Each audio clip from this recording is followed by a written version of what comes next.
সন্মানীয় ডক্টৰ তুলিৰাম ৰহাং ডাঙৰীয়াই আজি সন্মানীয় ডক্টৰ হিমন্ত বিশ্ব শৰ্মাৰ সৈতে খানাপাৰাত উপস্থিত হৈ NDAৰ 3.0 চৰকাৰৰ যি ঐতিহাসিক শপত গ্ৰহণ অনুষ্ঠানত চলি থকা প্ৰস্তুতি আৰু ব্যৱস্থাপনা পৰিদৰ্শন কৰে।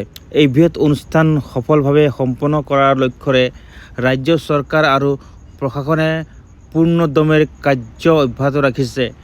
অনুষ্ঠানস্থলীত নিৰাপত্তা ব্যৱস্থা, অতিথি আপ্যায়ন, যান-বাহন নিয়ন্ত্ৰণ তথা সাধাৰণ লোকৰ সুবিধাৰ দিশসমূহ গভীৰভাৱে পৰ্যালোচনা কৰা হয়। এই উপলক্ষে ডক্টৰ তুলিৰাম ৰহাঙে কয় যে অসমৰ বাবে এই অনুষ্ঠান এক ঐতিহাসিক ক্ষণ।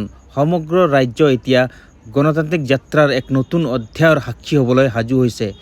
অসম এতিয়া অপেক্ষাৰত NDA 3.0 চৰকাৰৰ শপত গ্ৰহণ অনুষ্ঠান এই ঐতিহাসিক মুহূৰ্তৰ বাবে।